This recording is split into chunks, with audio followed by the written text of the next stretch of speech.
당선 가능성이 가장 높은 것은 민주당의 이재명 대표로 저희 조사 사항에서도 나타나고 있습니다. 그러니까 적합도를 물어봤더니 30%가 이재명 대표였고요.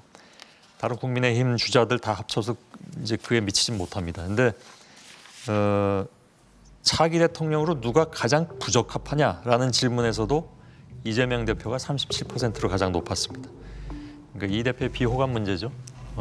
이것이 대선에서 어떻게 작용하리라고 보십니까? 극복되리라고 보십니까? 네, 예. 아니 근데 지금은 비호감도가 높은 건 사실인데 대선 결과에 영향을 미치지는 않을 거라고 생각하고요. 이번에는 정권 교체될 가능성이 매우 높습니다. 근데 그게 그리고 아까 국민의힘 얘기하고 연관해서 한마디만 말씀드리고 싶은 거는 국민의힘 지지층 내에서도 구분이 좀 돼요. 지금 여기 조사한 민주주의보다 독재가 낫다라는 이 인식이 바로 우리가 극우적인 인식이라고 하는 계엄을 옹호하는 그런 인식인데요. 그런 사람들이 어떤 다른 동아시아 연구원에서 나온 다른 논문을 보면 어떤 사람들이 이렇게 극우적인 생각에 빠져 있는가, 계엄을 옹호하는가 해보면 단지 국민의힘을 열렬히 지지하는 사람이 아닙니다. 거기에 플러스 민주당과 이재명 대표에 대한 반감이 굉장히 심한 그런 사람들, 이 정치적 양극화, 특히 이 정서적 양극화가 우리나라가 굉장히 심해졌고 그 이 심한 사람들이 민주주의보다 독재를 옹호하는 그런 극우적인 인식에 빠지기가 굉장히 쉽다는 게 그 연구 논문에서 드러나고 있는데요. 그건 결국 이 비호감 문제, 서로를 정말 저쪽을 죽이지 않으면 안 돼라고 하는 이런 식의 정치 문화를 바꾸지 않으면은 우리가 극우라는 인식을 주변화시키고 축소시키지 못할 수 있다는 겁니다. 이 토양을 해결하려면 결국 이 적대적인 정치 문화를 바꿔야 됩니다. 말씀하시죠. 그다음에 유 작가께 드리겠습니다. 네.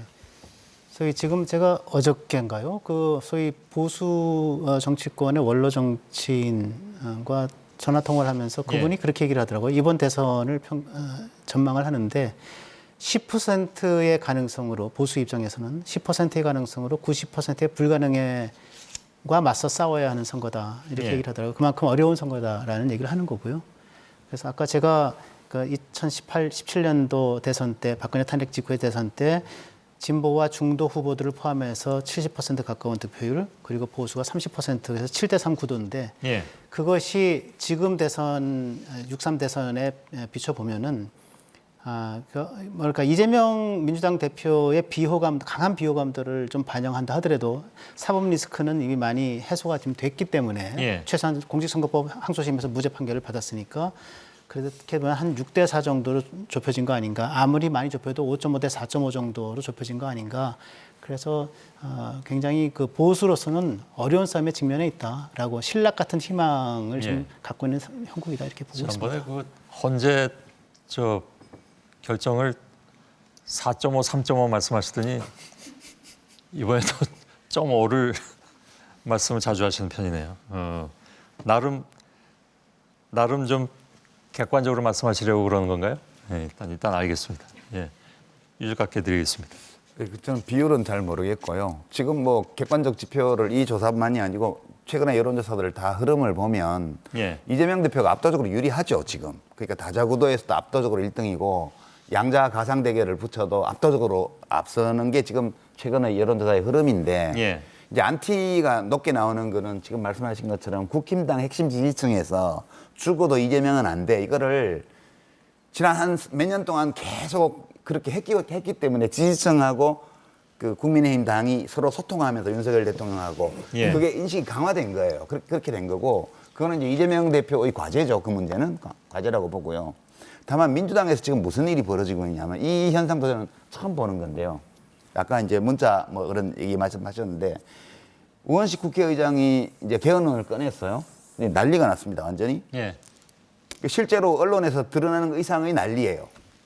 그게 이제 왜 그런 일이 벌어지냐 하면 두 가지 이유 때문인데 첫 번째는 민주당 당원과 지지자의 수가 많아졌어요. 예전보다 권리당원만 200만이 넘는 상황으로 됐습니다. 모집단이 커졌어요. 그리고 정보 유통이 엄청나게 빠릅니다. 지금. 그래서 여론이 형성되는데 하루가 안 걸려요. 이런 현상은 그전에 없던 현상이어서 정치인들과의 친소관계라든가 조직이라든가 이런 거 위력이 다 없어져 버렸습니다. 대중적인 흐름으로 그냥 가버리는 거예요. 이게 하나 있고요. 조금 축약해서 말씀해 두 주실까요? 번째는 이재명 대표는 그냥 생존자예요. 제가 보기에는. 그러니까 검찰한테 구속영장 청구돼서 잡혀갈 뻔했고 칼에 찔려서 죽을 뻔했고 그리고 유죄선고 1심에서 받아서 아웃될 뻔했고 그리고 계엄령 나서 또 잡혀갈 뻔했고 이렇게 해서 그냥 살은 사람이지 이 사람이 입을 싸워가지고 누구를 거꾸로 때리고 이랬던 사람이 아니에요. 예. 그러니까 그런 대중적으로 빨라진 정보 유통 그다음에 이 여론이 확 변하는 이 흐름하고 이재명 대표가 지난 몇 년 동안에 겪었던 일들이 겹치면서 예. 윤석열 검찰 독재 정권에 대한 심판, 청산 이 문제와 관련해서 다른 대안이 없어져 버린 상황이에요. 알겠습니다. 지금. 예, 그렇게 돼 있는 거라서 저는 이 흐름대로 그냥 갈 가능성이 예. 매우 높아졌다 이렇게 보고 있습니다. 그 단순히 선거공학적으로만 보자면 저는 뭐 선거공학적으로 얘기하는 거 별로 좋아하지는 않습니다만 아무튼 민주당은 컨벤션 효과가 거의 없을 것이다. 이미 다 정해져 있으니까. 국민의힘은 뭐 오늘도 굉장히 많은 사람들이 출마 선언을 했습니다마는 치열한 내부 경선을 거칠 경우에 컨벤션 효과를 볼 것이다. 컨벤션 효과가 실제로 있을 것인가?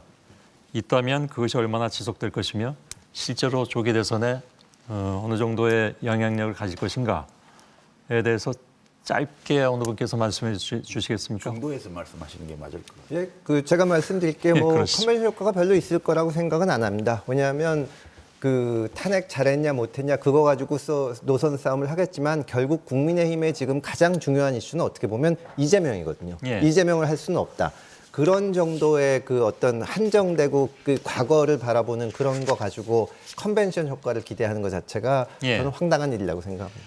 알겠습니다. 예, 국민의힘 후보로는 과연 누가 될 것인가? 라는 질문을 허민 기자께 예고해드렸습니다. 굉장히 어려운 질문을 주셔서 제가 굉장히 당혹스러운데요. 미안합니다. 예. 일단 전망은 제가 가급적 상가하려고 합니다. 그래도 가장 정보력이 뛰어난 분이라고 지난- 판단하기 때문에 지난 3주 전에도 전망을 좀 했다가 조금 그렇게 어렵게 되는데 뭐 그건 잊읍시다. 예, 근데 반탄 심리, 탄핵 반대와 찬성을 했던 그룹들이 있는데 이런 것들이 어떤 변수를 가지고 요동칠 것인가라고 하는 것이 하나 이제 변수가 될 것이고요. 예. 그다음에 새 인물의 출연 여부가 하나가 있을 것이고요. 지금 후보군 말고. 네. 예. 그리고 결국은 이제 중도라고 얘기되는 undecided인데 사실은 예. 아직 결정하지 못한 층을 잡기 위한 보수의 철학과 가치 위에서 비전을 어떻게 제시할 수 있느냐에 따라서 후보가 결정이 되겠죠. 예. 네, 그 후보가 누군지에 대해서는 제가 딱 집어서 얘기하기는 어렵습니다. 알겠습니다. 그렇게 말씀하실 줄 알았습니다.